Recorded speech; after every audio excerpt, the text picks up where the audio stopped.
Hello दोस्तों, एक बार फिर से आपके अपने यूट्यूब चैनल डीएलएड नॉलेज में स्वागत है। मैं डीएलएड सेकेंड सेमेस्टर के विज्ञान के 50 क्वेश्चन लाया हूं जो परीक्षा के दृष्टिकोण से बहुत ही आवश्यक हैं और इम्पोर्टेंट है। चलिए देखते हैं। पहला क्वेश्चन है, नासा का मुख्यालय कहाँ पे है? तो नासा का मुख्यालय दोस्तों कहाँ पे है? तो वाशिंगटन में। ध्यान से देखते जाइएगा। आगे बढ़ते हैं। तंत्रिका कोशिकाओं की विशेषता है, इसमें तंत्रिका कोशिकाओं की क्या विशेषता है?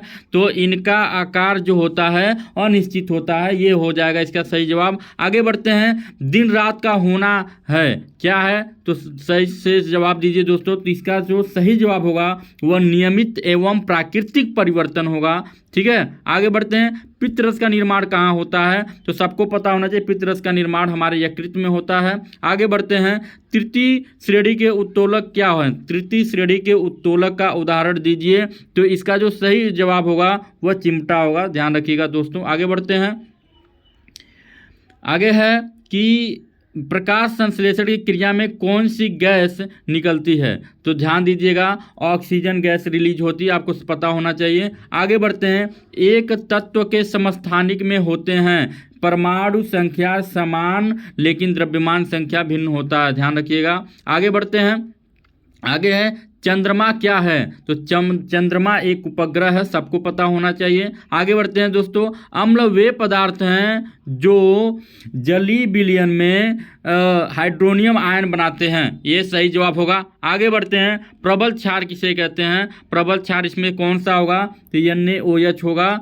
चलिए आगे बढ़ते हैं। अधपका मांस खाने से कौन सा रोग होता है? तो एंथ्रेक्स रोग हो जाता है। ध्यान रखिएगा दोस्तों। आगे बढ़ते हैं। रसांकुर संरचना पाई जाती है, किसमें पाई जाती है? तो ये क्षुद्रांत्र में पाई जाती है। आगे बढ़ते हैं। आपदा प्रबंधन अधिनियम संसद में कब प्रस्तुत किया गया? तो सन 2005 में ईस्वी में प्रस्तुत किया गया था। आगे बढ़ते हैं।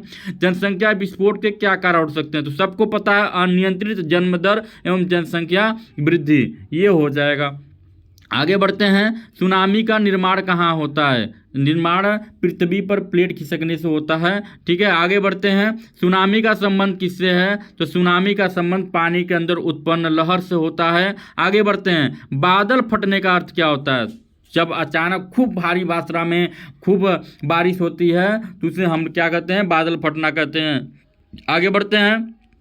भूपृष्ठ पर आकस्मिक कंपन क्या कहलाता है? तो सबको पता होना चाहिए कि भूकंप कहलाता है। आगे बढ़ते हैं। चक्रवात का आकार होता है, चक्रवात का आकार कैसा होता है दोस्तों? तो अंडाकार होता है, ये ध्यान रखिएगा। चलिए, किस ग्रह को वर्ष 2006 में ग्रह की श्रेणी से हटा दिया गया? जैसे कि पहले हमारे 9 ग्रह थे, तो अब कितने ग्रह हो गए हैं? 8। तो प्लूटो को हटाया गया था। किसको हटाया गया था? प्लूटो को हटाया गया था। आगे बढ़ते हैं।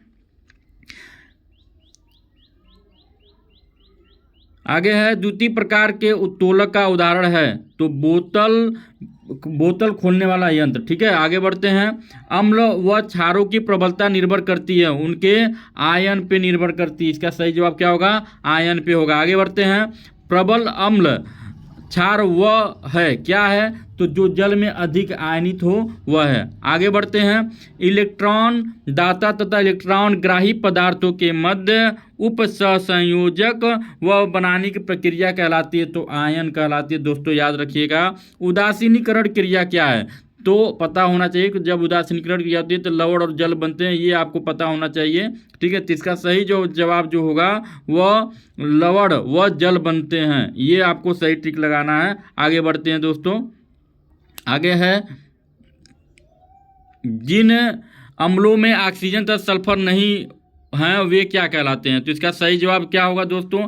तो इसका जो सही जवाब होगा वो आप जल्दी से कमेंट करिए। इसका जो सही जवाब होगा होगा। ठीक है, हाइड्रोसीड होगा इसका सही जवाब। आगे बढ़ते हैं। जिन लवणों के जलीय विलयन एक ही प्रकार के धनायन और एक ही प्रकार के ऋण आयन से देते हैं वे क्या कहलाते हैं? तो इसका जो सही जवाब होगा वह जो होगा दोस्तों वह सामान्य लवण होगा। ठीक है, आगे बढ़िए। एसिटिक अम्ल की क्षारकता होती है, एसिटिक अम्ल की क्षारकता कैसी होती है दोस्तों? जल्दी बताइए। एक क्या होती है? 1 होती है। आगे बढ़ते हैं। निम्नलिखित में से जल प्रदूषण का क्या कारण हो सकता है? जल प्रदूषण के कारण बताइए, आप जल्दी बताइए कमेंट करके। तो इसका जो सही जवाब वाहित मल के द्वारा होता है। आगे बढ़ते हैं, वायु प्रदूषण के कारण बताइए, कमेंट करके जल्दी बताइए। तो कूड़े का जलना ये भी है, ये भी आग लगना, कूड़े का जलना, मोटर वाहनों, इसलिए ये सभी पे सही ट्रिक हो जाएगा। आगे बढ़ते हैं, निम्नलिखित में कौन सी मानवकृत आपदा नहीं है? तो भूकंप, ये मानवकृत आपदा नहीं है, बाकी तो मानव के द्वारा ही होते हैं। आगे बढ़ते हैं हम, निम्नलिखित में से भौतिक परिवर्तन क्या है? भौतिक परिवर्तन किसे कहते हैं दोस्तों, बताइए, जल्दी बताइए कमेंट करके। तो यहाँ पे बल्ब का जलना, ठीक है, रासायनिक, दूध से दही का बनना, ये रासायनिक क्रिया, ये रासायनिक है, ठीक है। गन्ने का रस सिरका का बनाना, ये भी रासायनिक क्रिया। कागज का चलना, ये भी रासायनिक क्रिया है। भौतिक परिवर्तन केवल बल्ब का जलना, ठीक है। आगे बढ़ते हैं, नींबू में पाया जाने वाला अम्ल कैसा है? तो नींबू में पाया जाने वाला अम्ल जो होता है दोस्तों, आपको पता होना चाहिए कि ये साइट्रिक अम्ल होता है। आगे बढ़ते हैं, विटामिन डी का सबसे सस्ता प्राकृतिक स्रोत क्या? बहुत इंपॉर्टेंट क्वेश्चन है दोस्तों, सूर्य की रोशनी, ये मोस्ट इंपॉर्टेंट क्वेश्चन है, ध्यान रखिएगा, ठीक है। आगे बढ़ते हैं, सरौता में आलम्ब होता है, तो कहाँ पे होता है? किनारे पे होता है। घड़ी को चाबी देने में संग्रहण करते हैं, तो गतिज ऊर्जा करते हैं। आगे बढ़ते हैं, सबसे इंपॉर्टेंट क्वेश्चन है दोस्तों ये, कि एलिसा की परीक्षण किया जाता है, ये इंपॉर्टेंट क्वेश्चन है, ठीक है। इसका एड्स में किया जाता है। वैसे तो रक्त में, रक्त की जांच करने के लिए किसमें, कौन सा जीवाणु उपलब्ध है, लेकिन यहाँ पे एड्स में लगाइएगा। चलिए आगे बढ़ते हैं, नाइट्रोजन अणु में होते हैं, कितने होते हैं, क्या होते हैं इसमें? तो त्रिक संबंध होते हैं इसमें। आगे बढ़ते हैं दोस्तों, चलिए, किसी एक तत्व का परमाणु क्रमांक 15 तथा द्रव्यमान संख्या 40 है, तो तत्व के परमाणु के नाभिक में न्यूट्रॉनों की संख्या कितनी होगी दोस्तों? जल्दी कमेंट करके बताइए, इसको गणना करके बताइए। तो इसमें जो होगा 25 होगा, कितने हो गए? 25। आगे बढ़ते हैं, दाया निलय में अशुद्ध रुधिर किस अंग में चला जाता है? अशुद्ध रक्त कहाँ चला जाता है? तो फेफड़े में चला जाता है। कहाँ चला जाता है? फेफड़ा में। आगे बढ़ते हैं, पेट्रोल में होती है, पेट्रोल में कौन सी ऊर्जा होती है? तो आप कमेंट करके बताएंगे। इसमें रासायनिक ऊर्जा होती है, कौन सी होती है? रासायनिक। निम्नलिखित में से चूना पत्थर का रासायनिक सूत्र क्या है? चूना पत्थर का रासायनिक सूत्र क्या है दोस्तों, कमेंट करके बताएं। तो CaCO3, CaCO3। आगे बढ़ते हैं, सोलर सेल में मुख्य रूप से ऊर्जा का रूपांतरण किसमें होता है? तो सोलर सेल में प्रकाश ऊर्जा का विद्युत ऊर्जा में परिवर्तन होता है, ध्यान रखिएगा। आगे बढ़ते हैं, पेलाग्रा रोग निम्नलिखित में से किस विटामिन की कमी से होता है?